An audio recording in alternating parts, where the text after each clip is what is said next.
Hey everyone, and welcome to this week's Training Tuesday. Thanks for joining today. My name is Heidi Reese, and I am the Training Programs Manager for Dayton Superior.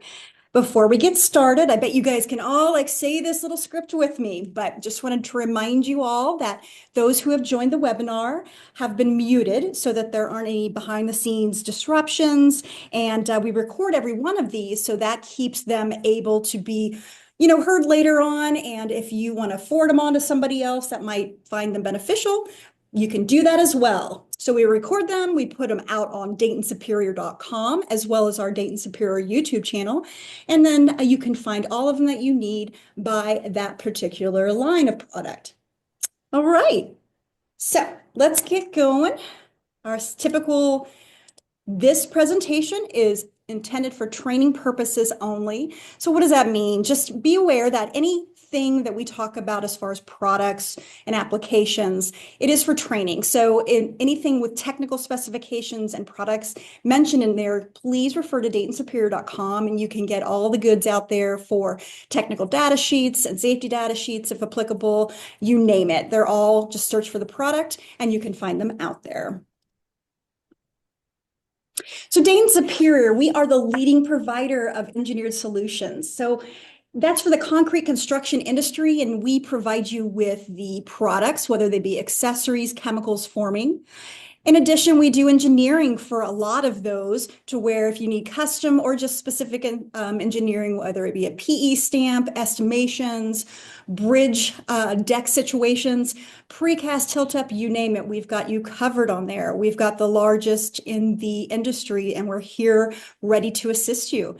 In addition, we have trainings. We stand behind all our products. If this Training Tuesday is too short for you or you need something a little more customized, please go ahead and make sure that you can contact Chuck and myself at training@DaytonSuperior.com and let us know what you need and we'll take care of it for you. So today we're going to be talking about tilt up and Accubrace. So it's an introduction to that. We've got a couple of those out there for Training Tuesday. So we're going to hit upon a little bit of history, a little bit of tilt, a little bit of Accubrace. And to talk us through with that is Tyler Huffman, and he is Mr. Accubrace. He's one of Mr. Accubrace's. I don't tell Brad that I told you that, Tyler. Um, he's got a bachelor's degree from Lock Haven University, and he began here at Dayton Superior back in 2015 as a field installer to Accubrace. That's why I'm calling him Mr. Accubrace number 2. He then became the lead installer.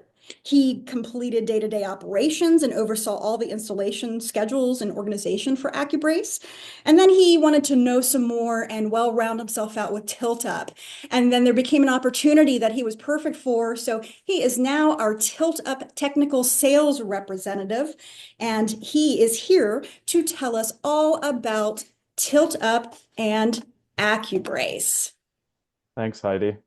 Just want to welcome everyone to this Training Tuesday. We'll go ahead and get right into it. A little bit of history with Dayton and Tilt Up.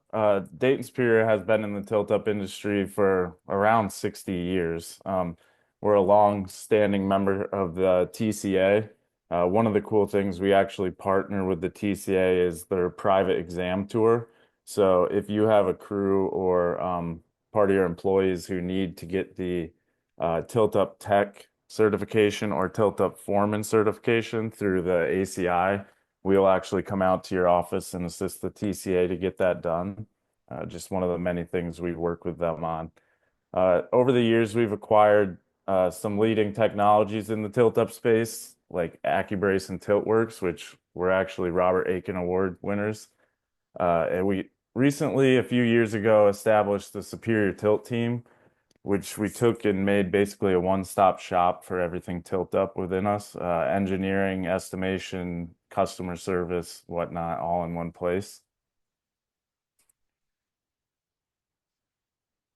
So with Superior Tilt, we provide project estimation services with a pretty expedited turnaround. We also do lift and brace, panel shop engineering, pretty much anything in the tilt-up engineering space. We also can do HGA layouts and dead man layouts also. Um, we mo market-focused business segments that provide bundled solutions. So not only will Superior Tilt help you with the tilt-up products part of it, but we can assist in chemicals and field services as well. Today we're going to talk quite a bit on tilt-up bracing. Obviously, when you're bracing a project, there's a lot of factors to take into consideration. Is it going to be cast in place inserts, post-installed anchors inside or outside the building, bracing to dead men, slab, or HGAs?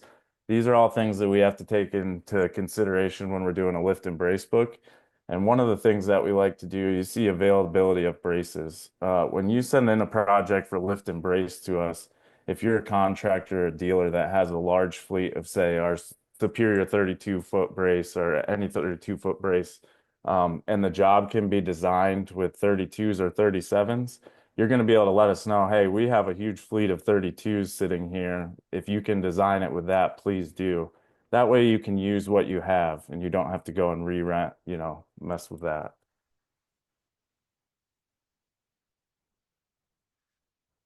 Here we have the chart, all the braces that we have available for rent or purchase. We start at 5 feet and we actually go all the way to 62 feet. The building, the innovations with tilt up, the buildings keep getting larger. We recently brought in the Superior 62 a few years ago for the Northern Virginia data center market, where we were seeing up to 80-foot panels on a project. So we've got pretty much every length you could ever need covered, along with distribution centers all over the country for re-rent.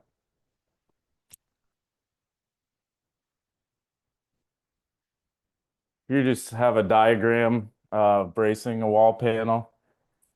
You have your D, which is going to be the top of the panel above the floor slab, and then dimension, and your V is your wall insert dimension, your X, which is a very important dimension, and that's going to be from the wall to where the brace lands, either on the slab for anchoring or to an HGA or dead man, and then your L, the brace length.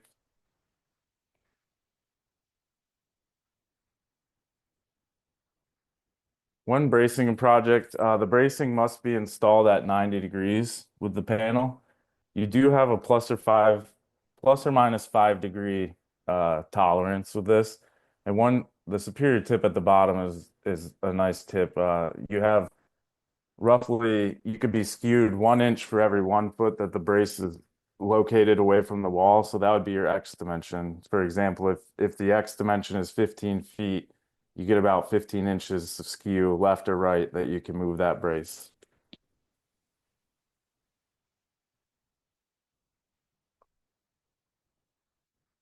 Some of the components of our braces, your standard wall braces, the ones from about 5 feet to 37 feet are going to come with that standard wall plate you see in the top right. That's their standard heavy duty 1 hole plate. Once you get above 37, we have options of going to the 2 hole plate, which can give you a higher load if needed. Or we also have a 1 hole plate for those options as well. Typically, you see the 1 hole being used, but we do have some instances where we need to go to the 2 hole.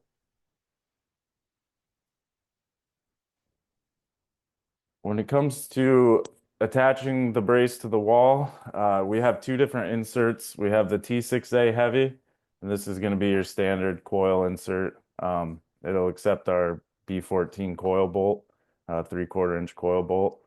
And we have the T5A heavy. This is going to be an inverted coil insert. So this would be used when you have to brace to the outside to dead men or HGAs, etc.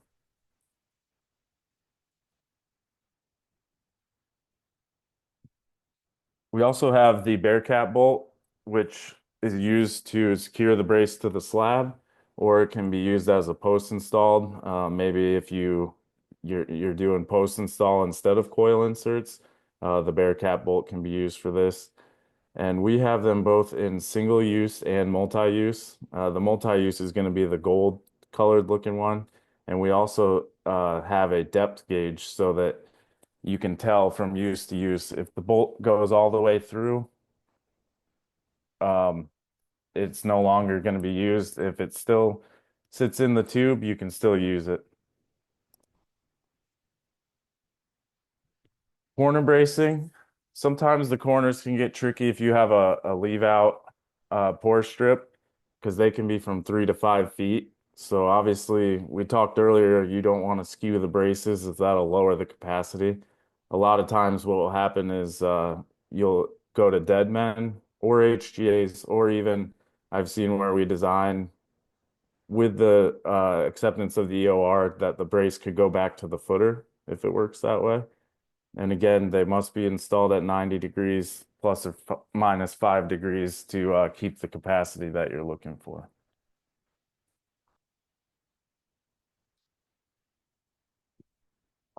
All jobs are different. Some you're not able to go to the inside to the slab.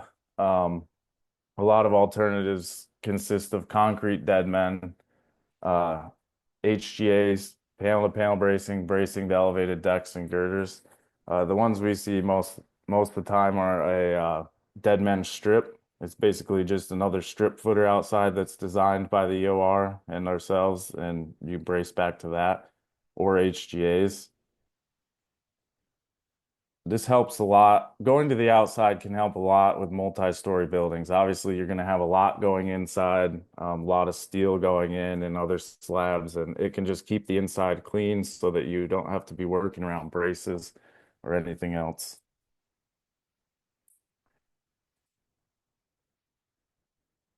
Here's an example of a dead man trench. Basically, they'll dig and pour a concrete footer, and the braces will be connected back to that.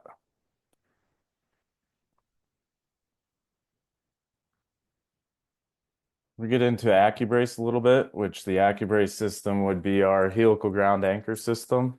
And we also do have square Accubrace braces. Some of the features of the helical ground anchors, they can receive immediate loading when they're installed. The installer will have a gauge in his machine while he's installing them to monitor torque as they're going in the ground. And as long as he hits that specified torque that we need to hit, the brace can be immediately connected to that HGA. They're easily removed and relocated. Not all projects go the way you want, and sometimes you have to move things around.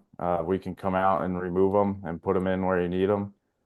And it's adaptable. We've installed HGAs inside the building or outside. So Tyler, I have a question for you. Can you Yep. explain a little bit about what dead man and HGA is? So the dead man was what we saw there is basically an engineered concrete um, section in the ground that can withstand the capacity of the brace. And the Gotcha. HGA is a steel helical that we come and screw in the ground to a specific torque, and they both act the same basically as an anchor point for the brace. Just done Um, in a little different way, right? Yep, yep. A Yep. And lot I of think we've times when you have a dead man trench or a dead man, that has to be ripped out afterwards. And it's also concrete is not cheap, obviously. You have to pay for that concrete to go in to brace that. The engineer has to specify, what dimensions you need and whatnot. Whereas the HGA, basically, we come in, install it, and then as soon as you're done with it, we remove it. awesome. I think there's some pictures of the HGA coming up. So Yep. for those who want to see it, you'll see it in just a moment. Thanks.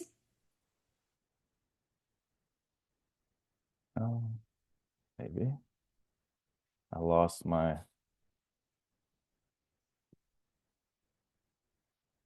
There we go. Here's some more features and benefits of the HGA. Um, Obviously, we covered you can brace on the outside or inside. When you're to the outside, it eliminates holes in the floor slab and the vapor barrier, no patching. When we remove the HGAs, it self-fills the hole back in. You usually can't even tell barely that there was an HGA there. They are removable and reusable.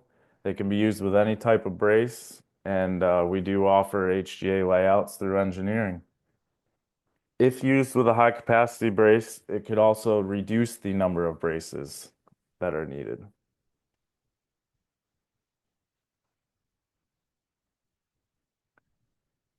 And here you have just a little bit more about the HGAs. This is a picture of one of our installers installing an HGA.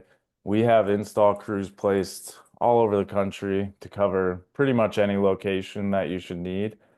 We also have a very large fleet of HGAs that are staged at our distribution centers for rental. We also do sell them. We also have a certification class if you are a contractor that wanted to get certified to install these on your own. And we sell the drive head to do it. And this, you can see on the right, that's about after he screws that HGA in, you're going to have about 6 inches, give or take, of the HGA sticking up that you will connect the brace to. Here are the components. On the left, you have the actual HGA. And to the right, sometimes if we're on a site that the compaction is not good enough or we're just not getting the pressure we need to, we do have a 4-foot extension that we can bolt onto the HGA to drill it farther into the ground.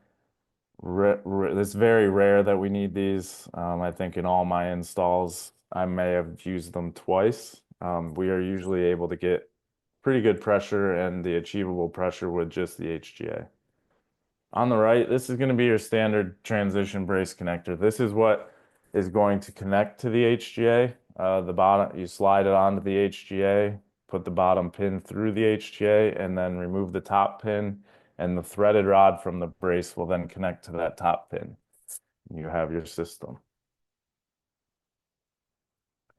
Here's a diagram of what it looks like once the HGA is in the ground and the brace is up.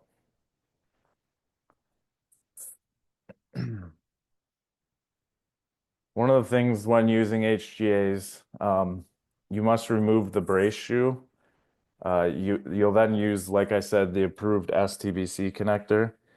We used to see this a lot where people would try to connect with the foot plate. That is not something we want to do.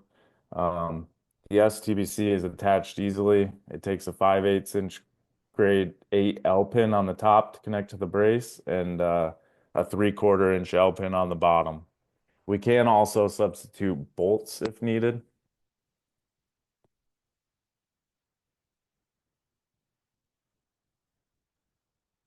Here's an example of a couple of different HGA installs.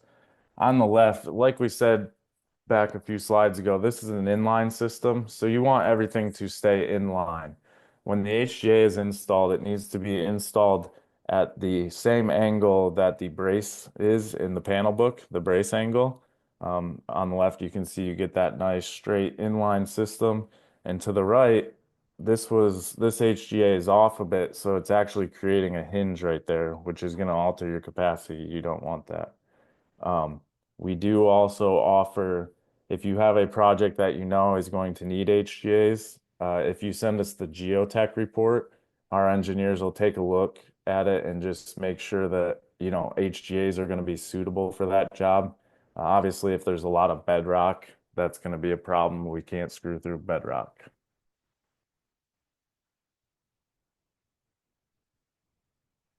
Here's just some photos of inside and outside HGA applications. As you can see on the left, having them outside creates a nice clean work environment for the steel to go in. You're not weaving around braces.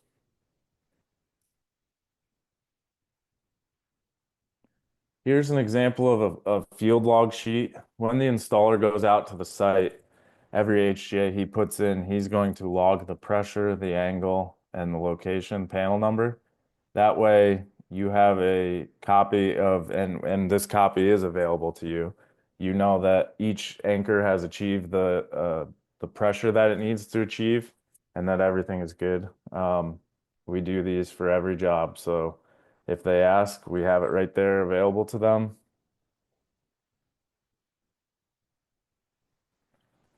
This is a picture of bracing to an inadequate size slab. You can see that's the slab has started to move. We're trying to avoid that, obviously.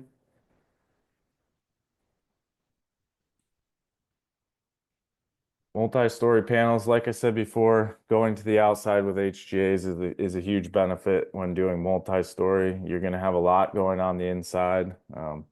If you can keep those braces out of the way, that's a good thing. The success story with the IntelliCenter, they did that multi-story lift in 4 days using HGAs to the outside. And Heidi, I'm going to turn it back over to you. Thank you so much. Had to find the mouse for me now. It's always fun when we fight each other, right? So thank you so much. That was very intuitive. I've always wanted to ask Dead Man, but I thought maybe, I shouldn't do that. So, but I'm so glad because that helped. And I've been through a couple of these trainings. So there are resources that I referenced at the very beginning on DaytonSuperior.com. That really is the place if you want to find anything. We have a search button at the top that you can kind of see it there where it says T14 tilt up is a search box. Just go to DaytonSuperior.com and you can do a search if you want T14s, if you want tilt up, if you want engineering. It's all out there. Specifically product pages, systems, we've got it all. Just toggle and traverse through. You'll find things like contact information, the product pages that will list. You can see the example on the bottom right, all the blue, you can't really read it, but all those blue things are tilt-up handbooks, success stories if we have them available. And those are kind of fun to read because you can see some of the application photos that Tyler mentioned. You can read about it and how well it went for the people that were putting it in. We have guide documents as well as many other things out there, such as the bracing system or the log sheets that he referenced. I want to refer to the click or call when you need answers, because I think that's really important, that if you just don't know what the heck to do and you need help and you need a Tyler, you're going to go out to DaytonSuperior.com and you're going to search under the top the toolbar there, and you're going to get contact us, and that will be the page that you get to, and you just click on Dayton Superior and get to your map and your state and all of the information. My name's out there and Tyler's out there for his region. If you're not in his region, you'll find another tilt up person, and then your DSMs and your customer service people will be out there as well. So as far as contact information, specifically around engineering, we've got engineering services for you that if you need lifting point bracing anchors, like the package with site drawings and panel details, you can contact this team to get that information, as well as project estimations. There's the tilt up estimate at DaytonSuperior.com is the mail address to ask them for estimations. In addition, we also have an estimation tool that's free to you on DaytonSuperior.com, and it does an estimate of lifting and bracing inserts and braces that you need for your project. And if you have any other questions, I'm going to leave that right there as I talk about some other information such as training. But there's the engineering, the other mail that it goes to, as well as the Superior Tilt at DaytonSuperior.com. Any of those three, they'll find you to the right place, or you can bug Chuck and myself at training@DaytonSuperior.com. We'll get you covered. And so that leads me into training. If you need some more training, at DaytonSuperior.com is the place to contact us. We've got some good questions already. Is there any more that you on the phone want to talk to us about? I'll give you a second to type those in if you have them. We do record them. I'll get them placed out, this particular one placed out in about an hour. And then they'll be on the tilt up page as well as the main last 4 that we've done. I try to keep that a rolling 4 so you see what is the latest and greatest. Then you can point to tilt up, or you can point to chemicals. If anybody was on the call last week, we've got John Scott in here from his real name's Scott, they just call him John. But he likes to hang out on the chemical one since he's newer to our organization and he's learning. Okay, I don't see any questions. So Tyler, fantastic job as always. Fantastic job, you guys, on the phone call. And you're welcome, Tyler. So you guys, I will talk to you next Tuesday. We're going to be doing Cody Clip. So sign up for that one. And until next week, I'll see you later. What do you say next?